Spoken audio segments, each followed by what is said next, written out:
तीन गरीब दो अमीर बहुओं का एक बाथरूम। उषा अपनी पांचों बहुओं का गृह प्रवेश करती है। आओ आओ अंदर आओ, इसे अपना ही घर समझो। उषा की पांचों बहू घूंघट के साथ घर के अंदर आ जाती हैं। अरे कब से तुमने इतना लंबा घूंघट किया हुआ है?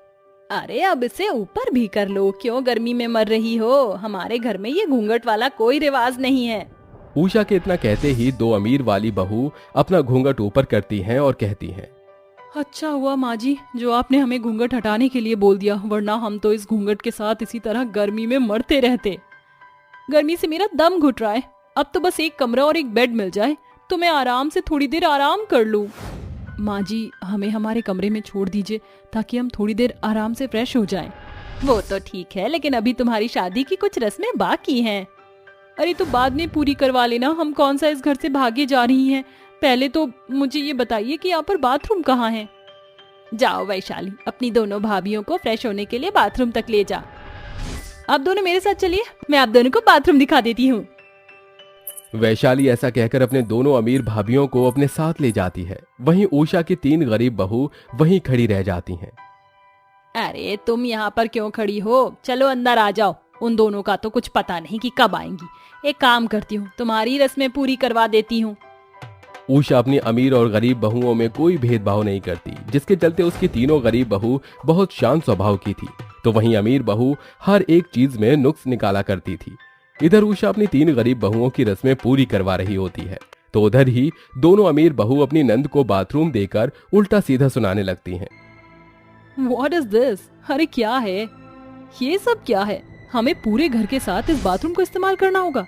अरे सबके कमरे में अपने अलग बाथरूम होने चाहिए थे। भाभी जी हमारे पास तो यही एक बाथरूम है और आप पांचों को मिलकर इसे इस्तेमाल करना होगा। What rubbish! मुझे तो कुछ समझ ही नहीं आ रहा। पता नहीं क्यों हमारे माता पिता ने इन बेचारों के घर में हमारी शादी कर दी। इससे अच्छा होता कि हमारी शादी होती ही नहीं। पता नहीं क्या देखा इस घर के अंदर। तभी वहां उषा अपनी तीनों गरीब बहुओं को भी ले आती है। जाओ बहू, यही तुम्हारा इकलौता बाथरूम है, इसको तुम पांचों को मिलकर शेयर करना है। इतना कहकर वहां से उषा चली जाती है, लेकिन उसके जाते ही बाथरूम के पीछे महायुद्ध शुरू होने की संभावना होने लगती है। समझ ही नहीं आ रहा, एक बाथरूम हम पांचों को, वो भी पूरे परिवार के साथ इस्तेमाल करना होगा। ये कहाँ की नाइंसाफी है। मैं तो ऐसा बिल्कुल नहीं कर सकती। देखो मैं अक्षरा के साथ तो इस बाथरूम को शेयर कर सकती हूँ, लेकिन इन तीनों गरीबों के साथ बिल्कुल नहीं। हाँ हाँ तुमने बिल्कुल सही कहा। हम जैसे अमीरों के लिए बाथरूम बनाए, ना कि इन फटीचर गरीब लोगों के लिए। ये क्या बात हुई? अगर तुम अमीर हो तो क्या हम इस टॉयलेट को इस्तेमाल नहीं करेंगे? जितना हक तुम्हारा है इस बाथरूम पर उतना ही हमारा भी है, इसलिए हम पांचों इसे मिलकर इस्तेमाल करेंगे। तुम्हारे कहने से ऐसा कुछ नहीं होगा। मैंने कहा ना, इस बाथरूम में हम दोनों अमीर ही जाएंगे। तुम जैसे गरीब इस बाथरूम को हमारे लायक नहीं छोड़ोगे। कितनी वाहियात बात कही है तुमने। अरे इसमें अमीरी और गरीबी कहाँ से आ गई? और अगर मैं पहले चली भी जाऊंगी तो क्या चला जाएगा? देखो मुझसे अब और सब्र नहीं होता, मैं तो अंदर जा रही हूँ। अरे मैं अंदर जाऊंगी और मेरे रहते तुम अंदर पहले मुझसे नहीं जा सकती। आई बात समझ, या और अच्छे से समझाऊं? देखते ही देखते दोनों अमीर बहुओं में बहस होना शुरू हो जाती है, जिसके बाद जिसका फायदा वहां खड़ी रजनी उठा लेती है और वो बाथरूम के अंदर चली जाती है। और दरवाजा बंद होते ही अक्षरा और शनाया देखती रह जाती है। ये क्या हरकत हो रही है यहाँ? अब क्या हमें इस तरह एक चीज का बंटवारा करके या उसे शेयर करके इस्तेमाल करना होगा? इसकी हिम्मत कैसे हुई हमसे पहले बाथरूम के अंदर जाने की? ये बात मुझे बिल्कुल भी अच्छी नहीं लगी। अभी इन तीनों की खैर नहीं। अभी मैं माँ जी को बुलाती हूँ और इन तीनों को यहाँ से रफा दफा करती हूँ। शनाया जोर जोर से चिल्लाकर उषा को आवाज लगाने लगती है। माँ जी, माँ जी, अरे कहाँ चली गई आप? अरे जरा इधर आओ। ऐसा कैसे हो सकता है कि हम पांचों बहू मिलकर एक ही बाथरूम का इस्तेमाल करें? तभी वहां उषा आ जाती है। क्या हुआ बहू, तू इतना चिल्ला क्यों रही है? अब आप ही बताओ माँ जी, ये सब क्या हो रहा है इस घर में? क्या हम पांचों को इस एक बाथरूम को इस्तेमाल करना होगा?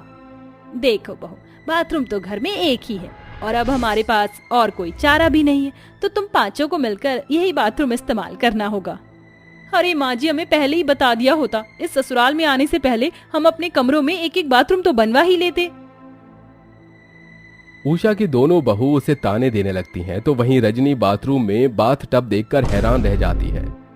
अरे ये क्या, भैंस को चारा खिलाने वाला यहाँ पर क्यों रखा हुआ है? हे भगवान, कैसे लोग हैं। इन्हें तो ये भी नहीं पता कि भैंस को चारा खिलाने वाला टॉयलेट में नहीं बल्कि तबेले में ही अच्छा लगता है। यहाँ तो बाल्टी और मग्गा भी नहीं है। रजनी को कुछ समझ नहीं आता। वो बाथ टब से पानी निकाल कर किसी तरह नहा लेती है, जिसके बाद वो तैयार होकर बाहर आ जाती है और आते ही अपनी दोनों गरीब बहनों को बताती है। अरे अंदर नहाने का कोई जुगाड़ नहीं है, ना बाल्टी है ना मग है, ऊपर से भैंस चराने का बड़ा सा टब जैसा अंदर ही रखा है। बताओ, अगर हम उसमें नहाने लगे तो हमारी बेचारी भैंसों का क्या होगा?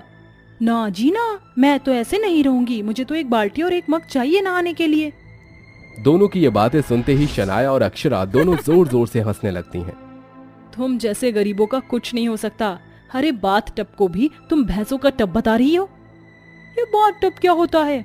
तुम जैसे गरीबों के नहाने की चीज नहीं है, हम जैसे अमीरों के शौक है, इसलिए तुम्हारा जानने का कोई ताल्लुक ही नहीं बनता। इतना कहने के बाद अक्षरा नहाने के लिए बाथरूम के अंदर चली जाती है, जहां वो अच्छे से बाथरूम का इस्तेमाल करती है, टब में बैठती है और अच्छे से नहा धोकर बाहर आ जाती है। उसके जाने के बाद शनाया जाती है और वो भी अच्छे से नहाकर बाहर आ जाती है। लेकिन जब वंदना बाल्टी और मग को लेकर अंदर जाती है, वो भी बाथ टब को देखकर हैरान रह जाती है और अपनी बाल्टी और मग का इस्तेमाल करके नहा लेती है। आखिरी में जब रीना बाथरूम के अंदर जाती है, वो बाथ टब को देखकर बहुत खुश होती है। मुझे तो ये बहुत अच्छा लग रहा है। माना भैंस को चराने वाला भी ऐसा ही होता है, लेकिन इसके अंदर नहाने में कितना मजा आएगा। रीना बाथ टब में घुसकर नहाने लगती है और नहाते हुए गाना गाने लगती है। दुख भरे दिन बीते रे भैया अब सुख आयो रे, दुख भरे दिन बीते रे भैया अब सुख आयो रे। रीना उसके अंदर घुसकर अच्छे से नहाती है, लेकिन इसी की वजह से पूरा बाथ टब गंदा हो जाता है, जिसे देखकर शनाया और अक्षरा बहुत ज्यादा गुस्से में आ जाती है और अपनी तीनों जिठानियों को उल्टा सीधा सुनाने लगती है। अरे ये सब क्या है?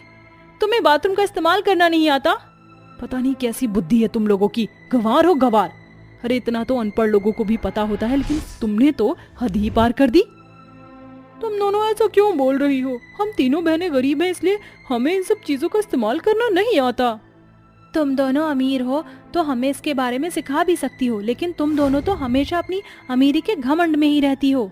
तभी वहां उनकी ये सारी बातें उषा सुन लेती है और अपनी दोनों अमीर बहुओं से कहती है, तुम दोनों अमीर हो इसका मतलब ये नहीं कि गरीब को नीचा दिखाओगे। ये सब मैं आज आखिरी बार सुन रही हूँ। अगर आइंदा दोबारा तुम दोनों ने अपनी जेठानियों का अपमान किया तो मैं तुम्हें फौरन तुम्हारा सामान पैक करके तुम्हारे घर भिजवा दूंगी, और दोबारा मुझे बाथरूम पर कोई लड़ाई नहीं चाहिए।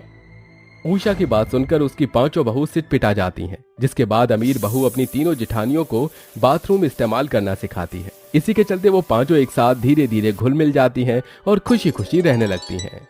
सोलनपुर के एक छोटे से गांव में सावित्री नाम की औरत रहती थी। सावित्री बहुत ही ज्यादा गरीब थी और उनके पास उनकी 5 बेटियां भी थीं। एक तरफ वो विधवा भी थी।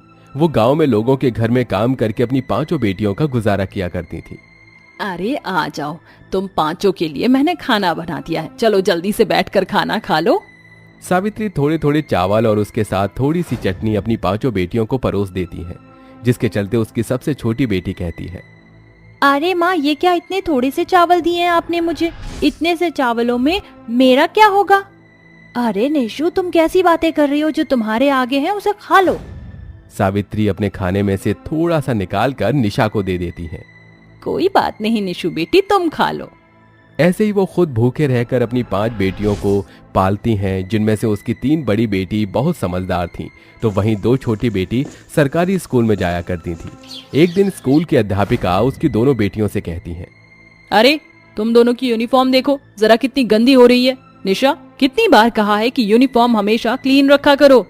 मैडम जी, दरअसल मेरी माँ की तबीयत ठीक नहीं थी, इसी वजह से मेरी यूनिफॉर्म गंदी है, लेकिन आप चिंता मत कीजिए, अगली बार मेरी यूनिफॉर्म क्लीन होगी। हाँ मैडम, बस आप हमें आज के लिए छोड़ दीजिए। रूल्स इज रूल्स, रूल्स को कोई ब्रेक नहीं करेगा। अब तुमने रूल्स तोड़ा है तो तुम्हें इसकी पनिशमेंट भी मिलेगी। जाओ क्लास के बाहर जाकर खड़ी हो जाओ। वर्षा और निशा अध्यापिका के कहने पर क्लास के बाहर चले जाते हैं। जैसे ही स्कूल की छुट्टी होती है, वैसे ही वो दोनों अपने घर पहुंचती हैं और अपनी माँ से कहती हैं, आज आपकी वजह से हमारी क्लास से हमें बाहर निकाल दिया। अरे आपसे हमारी यूनिफॉर्म भी नहीं धोई जाती। जब आप हमें पढ़ा ही नहीं सकती हो तो क्यों हमें स्कूल भेजती हो? उन दोनों की ऐसी बातें सुनकर पूजा, वंदना और काजल को गुस्सा आता है। ये तुम दोनों को क्या हो गया है? किस तरह से माँ से बात कर रही हो?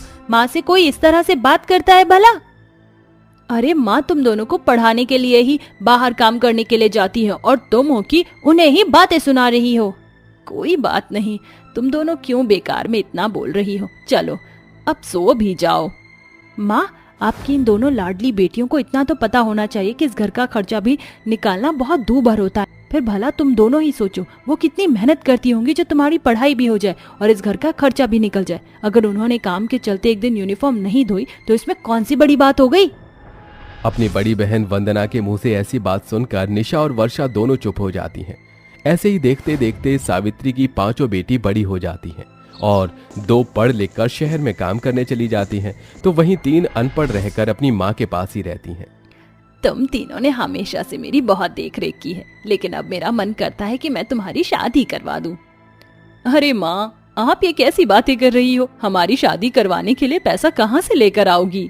हमारी दोनों बिटिया शहर में नौकरी करती हैं, पढ़ी लिखी हैं, वो दोनों तुम्हारी शादी करवाएंगी। जैसा आप सोचती हो वैसा होने से तो रहा। अरे वो दोनों अपने लिए कमाती हैं, ना कि हमारे लिए। तुम दोनों अपनी दोनों बहनों के लिए ऐसा क्यों सोचती हो? वो पढ़ी लिखी हैं, समझदार हैं। आखिर हमने उन्हें पढ़ाया किस लिए था? ताकि हमारी आने वाली जिंदगी में हमारी मदद कर सके और हमारा साथ दे सके। अच्छा माँ, जिन बेटियों ने कई सालों से आपको एक बार कॉल तक नहीं किया, उनके बारे में आप ऐसा सोच भी कैसे सकती हो? मैं तो कहती हूँ कि अपने दिमाग से ये ख्याली पुलाव निकाल दो। वो दोनों हमारे घर को नहीं देखेंगी। मैं तो कहती हूँ माँ, अपने दिमाग से ख्याली पुलाव बनाना छोड़ ही दो। और वैसे भी हम तीनों आपके ऊपर बोझ हैं क्या? हम तीनों आपकी बेटियां हैं और बेटों से कम नहीं। हम हमेशा आपके साथ ही रहना चाहती हैं। तुम दोनों बेकार में अपनी दोनों छोटी बहनों को उल्टा सीधा कहती हो। वो तो इस घर की नींव है, नींव। मैंने कितनी मेहनत करके उन दोनों को पढ़ाया लिखाया है और तुम जानती तो हो ही ना। वो बहुत अच्छे से जानती हैं कि अपनी अनपढ़ बहनों की शादी उन्हें करवानी है, जिसके लिए वो शहर में मेहनत कर रही हैं। सावित्री की बात सुनकर उसकी तीनों गरीब बेटियां चुप रह जाती हैं। तभी उनके घर के बाहर कोई दरवाजे पर दस्तक देता है। भला इस समय कौन आया है? जाओ जरा देखो दरवाजा खोलकर। सावित्री के कहने पर पूजा दरवाजा खोलने जाती है। उसके सामने उसकी दोनों छोटी बहन निशा और वर्षा खड़ी होती हैं, जिन्हें देखकर पूजा बहुत खुश होती है। अरे माँ, जल्दी से बाहर आओ, देखो कौन आया है। हमारे घर पर अभी तो आप दोनों लाडली बेटियों को याद कर रही थी माँ। देखो, आपकी याद करने से आपकी दोनों बेटियां आई हैं। पूजा की आवाज सुनते ही उसकी दोनों बहनें और माँ घर की चौखट पर आकर खड़ी हो जाती हैं और सावित्री अपने दोनों पढ़ी लिखी अमीर बेटियों को देखते ही उन्हें गले से लगा लेती हैं। अरे वाह बेटियों, तुमने तो बहुत अच्छा सरप्राइज दिया है अपनी माँ को। मैंने तो इसकी कल्पना भी नहीं की थी कि तुम दोनों को भली भांति अपनी आंखों के सामने देखकर मेरी आत्मा को जो सुकून मिला है। चलो अंदर आओ। निशा और वर्षा अंदर आ जाती हैं, जिसके बाद वो अपनी माँ से कहती हैं, अरे ये क्या हालत बना रखी है तुम लोगों ने इस घर की? देखो तो गरीब खाना लग रहा है। हे भगवान, मुझे तो समझ ही नहीं आता, आज भी आप लोग इसी गरीबी में कैसे मर रहे हो? इतने सालों बाद भी आप इस गरीबी से बाहर नहीं निकले। जहाँ सावित्री अपनी दोनों पढ़ी लिखी बेटियों की इतनी तारीफ कर रही थी, उसकी दोनों बेटियां आकर उसकी गरीबी का मजाक उड़ा देती हैं। लेकिन सावित्री फिर भी अपनी दोनों बेटियों से कहती हैं, अरे बेटा, हम तो आज भी उसी पुराने पीपल के पेड़ के नीचे ही बैठे हैं, लेकिन तुम तो आज अमीर बन गई हो। अब तुम्हारी तीनों बड़ी बहनों की जिम्मेदारियां तुम्हारे ऊपर है, तुम्हें उनकी शादी करवानी है। ये सुनते ही दोनों बहनें अचंभित रह जाती हैं। ये कैसी बातें कर रही हो माँ? क्या इसलिए तुमने हमें यहाँ पर बुलाया है? अरे हमने तो सोचा था कि कई साल हो गए होंगे, हमारी माँ ने हमें अपने आप से मिलने के लिए बुलाया होगा। अच्छा, तो ये बात है। इतने सालों के बाद आपने हमें इसलिए बुलाया ताकि हम आपके एहसानों का कर्ज उतार सकें। आपने हमें पढ़ाया लिखाया और अमीर बनाया। इसका मतलब ये तो नहीं माँ कि हम इन तीनों बेवकूफ गरीब बहनों की अपने पैसे से शादियां करवाएंगे। अपनी दोनों बहनों के तानों से तीनों गरीब बहनों का दिल टूट जाता है और उनकी आंखों में आंसू आ जाते हैं। ये सब देखकर सावित्री से रहा नहीं जाता और वो अपनी दोनों बेटियों से कहती है, तुम्हारे लिए नौकरी की ओर इस घर को संभाला, तुम्हें पाला पोसा, तुम्हारी अच्छे से देखभाल की, और मैंने हमेशा बाहर काम किया ताकि तुम्हें अच्छे से पढ़ा लिखा सकूं, और तुमने मुझे गलत साबित कर दिया। तुम अमीर हो अपने लिए, लेकिन इसका मतलब ये नहीं कि तुम हमारे किए धरे को मिट्टी में मिला दोगी।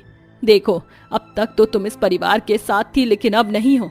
तुम इस घर से जा सकती हो। लेकिन माँ, आप हमारी तीनों बड़ी बहनों के साथ साथ हमारी भी माँ हो। आप हमें घर से नहीं निकाल सकती। घर मेरा है। तुम दोनों को कामयाब बनाने के बाद अब तुम्हारा इस घर पर कोई हक नहीं। जाओ, चली जाओ यहाँ से। अपनी माँ की ऐसी बातें सुनकर उन्हें अपनी गलती का पछतावा होता है, जिसके बाद वो अपनी माँ से और अपनी तीनों गरीब बहनों से माफी मांगती हैं और उसके बाद वो अपनी तीनों गरीब बहनों की शादी अच्छे से बड़े घर में धूमधाम से करवाती हैं और अपनी माँ को अपने साथ शहर ले जाती हैं, जिसके बाद वो दोनों अपने परिवार में खुशी खुशी रहने लगती हैं।